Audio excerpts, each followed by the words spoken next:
if you take a look at this, what could get this market to rally? Do you want more shorts or longs? You want more shorts. Well, we got that. It's a red laser. But we want this guy to get more than 2 to 1 and this number to get low and this number to get high. All right. If we get that, we just got a better probability that it's going to do this and start rallying. Look at those two numbers. This one stays above 350, 400, and this one gets below 200. And then it rallies. It's predicting price. You had it go 2 to 1, buyers over sellers, and then it popped. Let me bring it back. You're in the middle of this chop. You're in the middle of this chop right there. Let me bring it back. And right here, it's 459 by 304. That's not much of an imbalance. But watch when it goes boom, 2 to 1, it starts to pop. So it not only goes up a few ticks, but it's going up a few ticks with this number, the offer being small, which means if it goes up a couple ticks, and I want you to remember this, if price goes up a few ticks and this number gets smaller, that means above us, there isn't much in the way for price to continue. There's no, there's no hurdles. I'll put it to you in blunt terms. There's no shit in the way. There's nothing in front of us, nothing above us to stop us. Or at least that is the read. This is the read and reading order flow. Okay. So that's what's important is to not only say, well, what's the chance of it continuing to go up? Because we're all looking for follow through. We're all looking to get long and have it go our way ASAP. The faster a trade starts giving you a head start or going your way, the better the location. If you get long at 17 even, and in 3 seconds it's trade 19 even, that's a great location. I don't give a shit what it does next. All right. So we had a few things in there. We had the laser red and the chaser go 2 to 1, and it stayed small on the offer side. But there was something that was really interesting that happened with a big offer. You guys remember this big offer? Well, first of all, take a look at this high. What the hell could we see up here to say, be careful being bullish or long? Before hindsight's 2020. First thing is you get a buy pulse that gets rejected, meaning it goes underneath it pretty quickly. Second, we go green on the laser, meaning these guys are getting long. Little Johnnies are getting long up here, ready to go cry to mommy because they're wrong. They see this market go straight up, and that's why little Johnny gets bullish. No other reason. So, of course, the market has a better chance of going down, putting in a top when all these longs come in here. All right. You don't even need the chaser to show you that downside's right side. But before this little bit of a break right here, and you see me drawing the yellow line, what did the chaser show you? This number's going to get small, which shows you that it's got an easier chance to go down. Actually, it didn't get smaller. It just got smaller. Yeah, this is the one where below here, it shrunk. It got smaller, but not the get short. What's the matter with you up here? Because it didn't get below 200. It was like halfway down a bar, right? So, not the greatest of, why wouldn't you be short? It did show, and that's why I was writing over here, the notion of too many longs equal too many sellers. That was the first clue. All right. Now, let's fast forward along here. And I want to show you there was a moment, and I didn't write down the time, but I want to show this so people, when you see it in the future, you know what to do with it. And you're not surprised when it happens. It's when that big offer got lifted, and then boom, we go down. That is as bearish of a sequence as you're going to find, and you could use that in the future, but you got to be anticipate it. Does anybody remember what time it was? A lot of big market orders or big pulses were lifting big limit offers today. I'm going to find it. You see icebergs come in.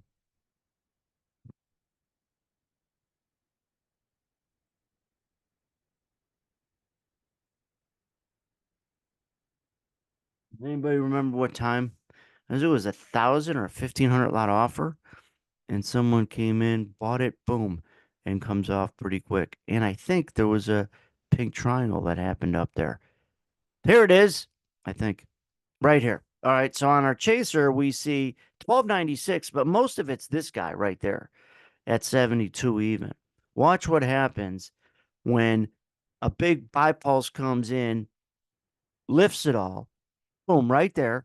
This little blue rectangle looks small because it didn't take many prices to fill it. That big pulse was filled at one price because there was a big offer there. All right. But as soon as it jumped, cleared that offer, when it doesn't follow through, you get a lot of people going like, ah, shit. That's what right there. That's what people are saying. The people who get stuck buying it, looking for a follow through upside, they're looking around and saying, ah, they're holding the bag. They know that the gig is up and they're worried about that. And they're all looking around where the exits are. When you get a big offer that gets lifted and price comes underneath it, let's look at it again. You also get a quick sell imbalance. But take a look at this. Boom, it comes in, lifts it, gets underneath it pretty quickly. And then look at the chaser. Look at the chaser start to shrink on the bid side. But more importantly, it's the reaction without even having to wait and look for anything else. Let me pause it again. This is one of those reads where you don't need to look at uh like the order flow or the even the laser, right? Other people's positions. This is something that you could read just based on reaction and tempo, not a chart pattern. Just like, hey, when they buy a bunch of offers and it gets back underneath it, that means there might be more they have to do on the sell side. And again, you get a lot of people kind of long and looking around looking for that breakout. They were leaning on that and then it's not there. And it's like, shh, now what? And you generally get this. All right. So that's an important read when you see that in the future. Again, when you see that in the future, you get a big offer, price comes up, they fill it right away, and then boom, it comes underneath it. Generally, that's probability for some downside, just to put you in a better position next time. And the same thing is true if the price going down, sees a big bid, kind of gets scared from it, boom, they hit it, and then they jump back up. Because then the market again quickly might have trapped shorts in that case. And remember, if you're short and it doesn't go down and you thought it was going down, you're looking around saying, what are you saying, right? What's your reaction? Now, could you imagine if that's most of the market's reaction? Everybody just got short and everybody just says, oh shit. What are shorts? They're future buyers. Well, if you got a bunch of people saying, oh shit, and the next thing they're gonna do is buy it, look out above, man. All right, look out above. That should be pretty easy to kind of understand. Um, Look at this sell pulse that comes in, boom, gets rejected. So right in here, it's like this upside shouldn't be much of a surprise.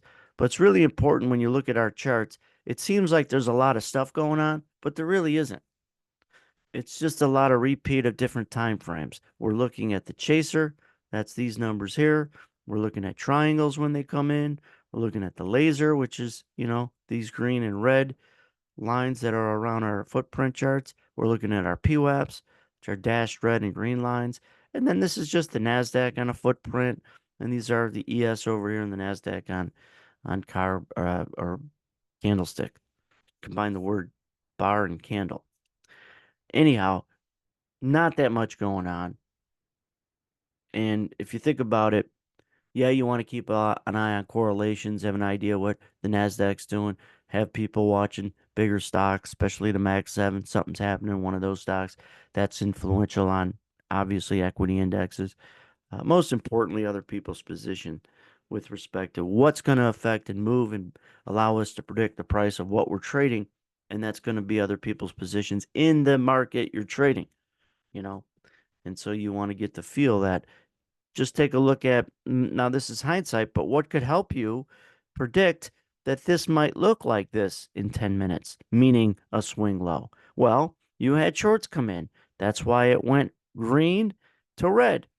Shorts are coming in. Little Johnnies are getting in. Little Johnnies see this break right here and they get bearish. And little Johnny gets short. And then little Johnny crying to mommy is trying to chase it up, buying it. Also, take a look at the chaser. It goes 500, 279. What does that mean? Well, as it kicks up, if you see that number on the right shrink, there's nothing above us to really hold us from going up. Right there. You see it kick up, get below 200, stay below 200, just an easier chance to go up. That's all that means, right? And you're trying to stack the real information that creates this. Real information, not any kind of hokey pokey bullshit that is irrelevant for the price of going up. But if you just look at what could keep you to think, boom, it's going to pop like that, what's going to get you long inside that yellow box? First of all, if you're bearish because it went green to red and you're anticipating this is going to be a swing low and it does go red and you're seeing, boom, this get to below 200, this get, decent 350, 450 in this context was decent. That's a good ratio for upside. Many more real buyers than many more real sellers. This is not just total bids and total offers added up on your dome or depth of market or price ladder. No, no, no. That's all bullshit numbers. Those numbers are irrelevant. You got to know what's real and what's not real within those plus or minus 10 ticks from the last traded price. If you don't, well, then you're just looking at numbers that, again, don't matter. You know what I'm saying? Like, you're not able to predict where the price of the house is going if the buyers that are looking at it can't even qualify for a loan. So it's like, yeah, 5 people looked at the house. None of them have a pot to piss in. So they're not buying this house. All right, that's actually good information. But if you thought they were real, then it's going to change what you think the price and where the price of the house is going to be, right? So it's important to qualify the buyers and qualify the sellers because that's important. And generally, the numbers you see on your dome, if you added up all the bids and all, they're not giving you any kind of accurate at all reflection of the real buyers and sellers in that particular market. And so we've been able to find a way to qualify the orders that are there, to qualify that they're going to be there when price gets to their price, meaning they're going to be there to be filled. If they're going to be there to get filled, then they're real. If they have no intentions of buying or selling it, then they're bullshit. Then they're just playing a spread or one of 100 things. But we've been able to qualify and filter and separate real buyers from bullshit buyers. Now they matter. Now it's relevant. And now we could see them shrink up on the offer side and build up on the bid side. So then when the market in real time is trading, it does what we thought it was going to do. That is break out to the upside. It doesn't feel like a good guess. And if I told you it was going to do this and didn't tell you why, you'd like me more. I'm showing you why I'm making these predictions. And it's not an edge where like, well, if everybody gets this, it's not going to work. Bullshit. This is what makes price go up or down.